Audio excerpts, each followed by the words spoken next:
The storm screamed across the ice plains. Snow ripped sideways in sheets, biting at exposed skin like shards of glass. Sergeant Daniel Cross pushed forward, head bowed, goggles iced over. Each step sank into the frozen crust before finding the rock-hard ice beneath.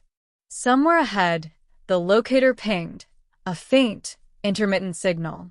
His mission had been a simple reconnaissance sweep for survivors after the shuttle crash 3 nights ago. But on Vega 9, simple, never lasted long. He was about to call it and return to base when a shape appeared through the whiteout, small, curled, barely moving. Daniel rushed forward, dropping to his knees. It was a girl, or at least she looked like one. Her skin was pale blue, almost translucent under the frost. Her hair was silver white, fanned across the snow like spilled moonlight. Her clothes were shredded and rimmed with ice. Her lips were tinged violet, breath shallow and weak. Daniel's instinct screamed, "Get her warm, now." He stripped off his thermal cloak and wrapped it around her, pressing the emergency heater close to her chest. "Stay with me," he muttered, checking for a pulse. "You're not dying out here."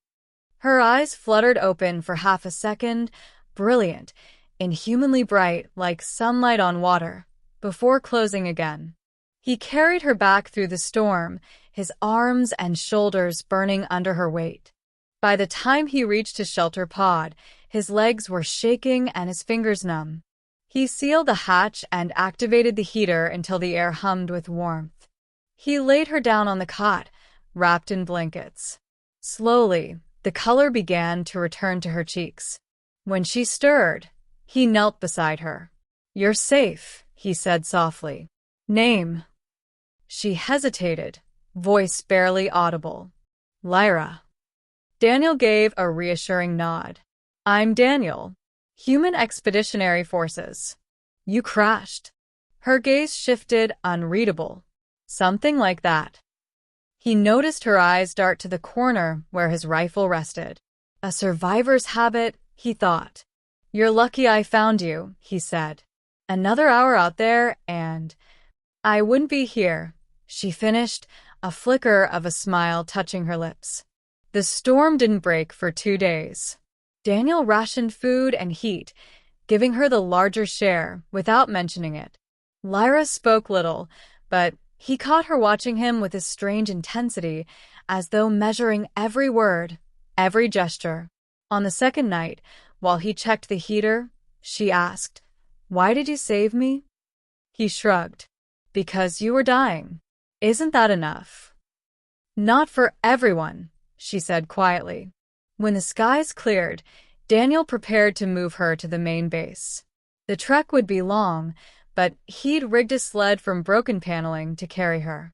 As they moved across the ice flats, she began asking questions, not about the terrain or the weather, but about him. Where he came from, what humans were like, what they fought for. "You ask a lot," he teased.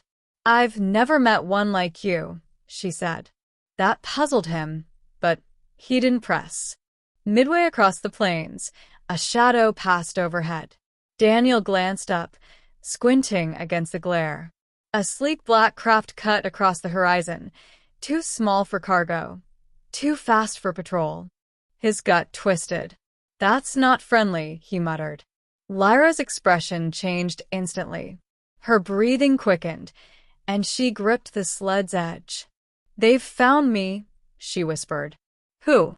Her lips pressed into a thin line. "If we keep moving, they will kill you." Daniel scanned the white expanse. No cover for miles. The craft was circling back. He yanked her from the sled, pulling her toward a jagged ice ridge in the distance. They dove into a narrow crevice just as the craft roared overhead, its sensors sweeping the ground. The noise faded, but Lyra's trembling didn't. Inside the shelter of the ridge, Daniel turned to her. "Start talking," he said. "Who's chasing you?" She hesitated. "You wouldn't believe me." "Try me." Her eyes met his, and for the first time, he saw fear, real, unguarded fear. My name isn't just Lyra. She stopped, searching for words. I'm heir to the Thalorian Pact. Daniel's breath caught. The Thalorians were one of the most powerful alien factions in this sector. Their leaders were rarely seen, never unguarded. You're a princess, he said slowly. Her mouth twitched. That's the human word for it, yes. But my own people betrayed me. They want the throne without my bloodline. Daniel ran a hand over his face.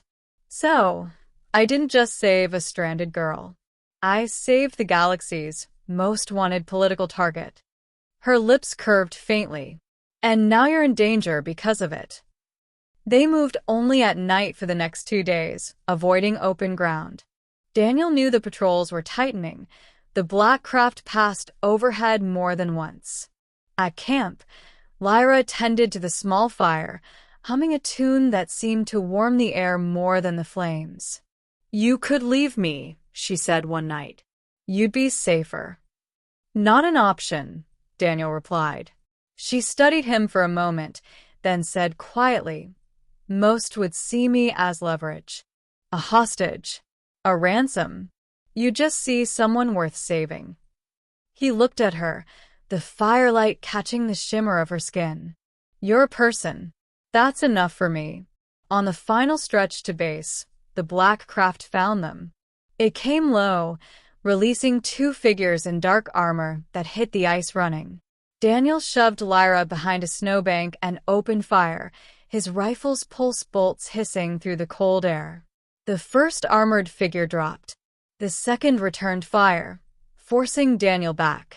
Then Lyra stepped out. Her eyes glowed with a light he'd never seen before. She raised her hands, and the air shimmered. A wave of force rolled from her like a storm, knocking the second attacker flat. Daniel stared. You could do that the whole time? She gave a faint smile. I was hoping I wouldn't need to. They reached the base just before dawn.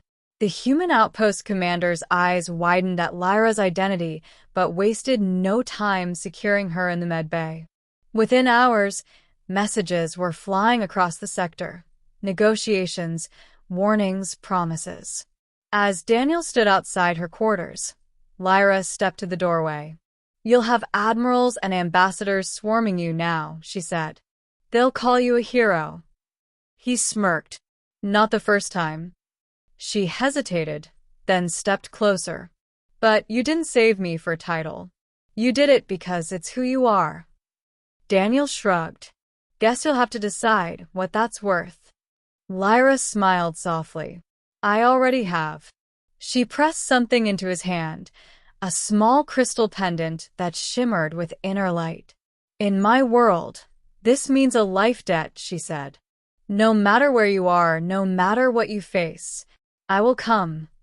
And as the snowstorm outside began to clear, Daniel realized he hadn't just saved her life. He'd made an ally who could change the fate of worlds.